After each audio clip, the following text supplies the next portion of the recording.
Hello and welcome to the 27th 2020 NHL Draft Recap. Today we're looking at the New Jersey Devils, and the New Jersey Devils are another one of these teams that have had significant organizational changeover, and this year's draft felt like the first chapter of a bit of a new era for the Devils. And when I look at who they picked at 7th overall, I know there are some people who are a little bit disappointed that it wasn't a Marco Rossi, or a Cole Perfetti, or even an Anton Lindell, but trust me, Alexander Holtz is not a bad pickup, especially when you look at the weapons that they already have on their team. I mean, you've got Jack Hughes already, who terrorized the planet playing with Cole Caulfield, and now you have Jack Hughes potentially being a guy that's going to play with Alexander Holtz in the NHL. I don't really know what else I need to say. Alexander Holtz is the best pure goal scorer available in this year's draft, but he certainly is no slouch away from that area of the game. I think his skating ability is at a high enough level, at least in a straight line, to turn him into a decent offensive transition player. I think his defensive ability does need work, but his offensive ability kind of overshadows those defensive shortcomings more than enough to me. And I just feel that this is a player that could be even a top-line offensive scorer for this team down the road. I really like the potential that he has.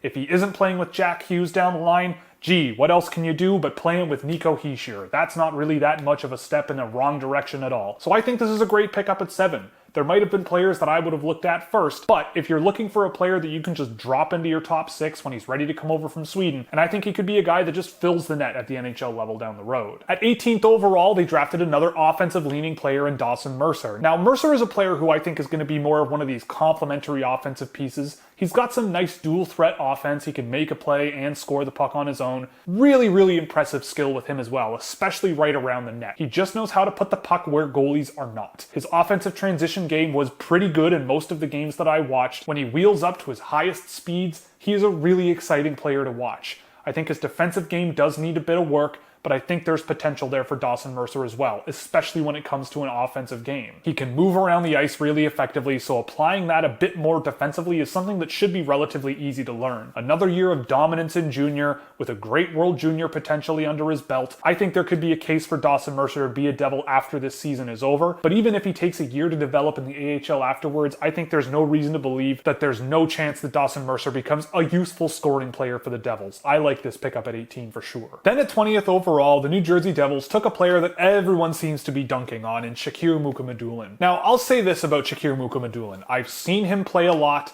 I've tracked a lot of his games, and I would not have picked him in the first round and not even in the second round in this year's draft. If I had picked, say, 4 players off my board already and it was the 3rd round, then maybe Shakir Mukhemedulla would have been a guy that I would have considered. But I look at Shakir Mukhemedulla and see a project's project. I think about the things that I've seen him do that I actually like, and that list is relatively small. He's an aggressive defenseman who in a straight line can generate some solid speed. He's got some good skill at that high speed as well, but everything else is a real work in progress. I know he's scoring points in the KHL, but when you're quarterbacking a power play, you're just gonna score points at some point. And when you're quarterbacking a power play, a lot of the issues that Mukhemedulla has are not really as apparent. At 5-on-5, Mukhemedulla is a player whose decision making is not only not great, but when he does make those decisions, his ability to execute on those decisions leaves you clinging to the nearest surface and holding on for dear life, hoping that he doesn't give the puck away in an awful situation. That is a thing that I have seen a lot, but I also have seen him getting bailed out by his more talented line mates in UFA a lot of times, and I just have a lot of questions for what Mukhemedulla could be. He's big, so maybe one day if he fills out his frame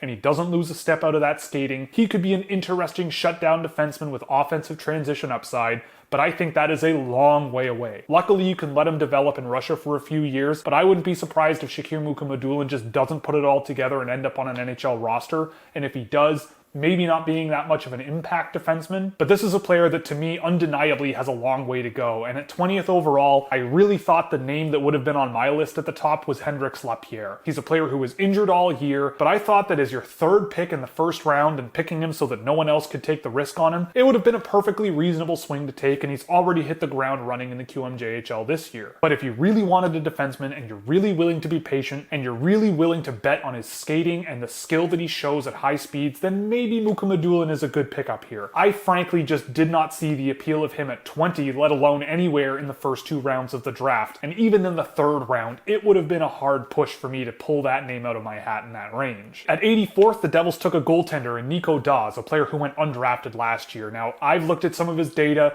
I've seen him play at the World Juniors, I've seen him play for Guelph here and there. He's fine. We'll see what happens. His data was favorable on Instat. He's not small, and if the Devils have a goaltender here that can supplement guys like Mackenzie Blackwood down the road, that's perfectly fine to me. So at 84, might not have been my guy, but he's not a bad goaltender, and I guess we'll have to see how he develops. At 99, they drafted Yarmir Pitlik, and I didn't have Yarmir Pitlik ranked, and that's mostly because he plays a style of game in the OHL that if you play that style of game in the OHL and don't drive overwhelmingly positive results, probably won't regress to the point where he's NHL ready ever. I think when you consider how old he is for this year's draft class, he's a player who just was a little bit underwhelming every time I watched him play. He's a physical and resilient player who can just through sheer force of will put pucks in dangerous areas, but the skating and pace and skill, I just didn't see it high enough of a level to really project him to the NHL. Maybe if he becomes just a brick on skates, there could be a potential for him to be an NHL player, but personally, I don't really see it. At 120, they drafted Ethan Edwards, and I actually like Ethan Edwards, and I'm a guy who says that Junior A is not the best place to find talent. I think this is another one of these defensemen where you're just betting on his brain and his skating working together over the next few years. He gets around the ice really efficiently, he distributes pucks really efficiently, and he drives impact at 5-on-5 really effectively as well. He is literally the first player on the list of players that I had to track this year that I didn't get to, and I do regret it in retrospect. I wanted to take a closer look at him for a long time and I never got around to it, but I do really like what I have seen out of him this year, especially internationally. I think he's a bit of a longer term project to develop these puck distribution and skating skills to be more projectable, especially in the NCAA, but I do think that there's an interesting fundamental baseline to work at here, and at 120,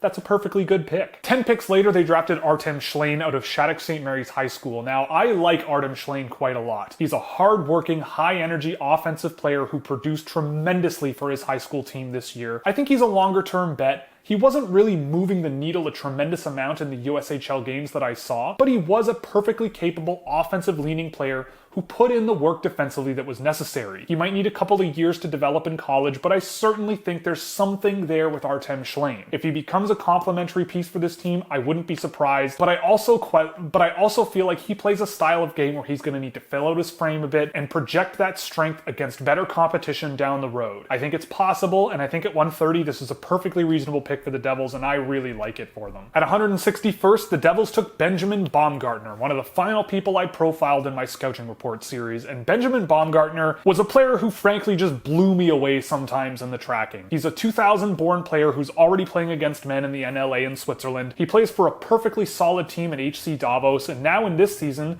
he's been most recently a line mate of Joe Thornton, so I'll take that as an experiment, and I'm really curious to see where his career goes. He drove dangerous shot attempts extremely well, both on his own stick and driving them for teammates. I just really like what Baumgartner showed me when I caught him both internationally this year for the Austrian junior team and on his men's league team in Davos. Another couple of seasons in Switzerland and he might be able to be dropped right into an NHL roster with some development. I really like this pick at 161, and if you get anything out of this guy in the NHL at some point, that's a win. So for the New Jersey Devils, I thought overall their draft was really good and they'll end up with a 1C. Alexander Holtz and Dawson Mercer are two great offensive pieces that should really solidify their offense down the road. Ethan Edwards, Artem Shlain, and Benjamin Baumgartner are late round swings that I would have been favorable to. I really like the potential with all of those players, and with all of those players either being in Europe or heading to the NCAA, you can be patient with them. Give them 2, 3, 4 years to develop if you really want to, and maybe you'll end up with something that could be more valuable down the road.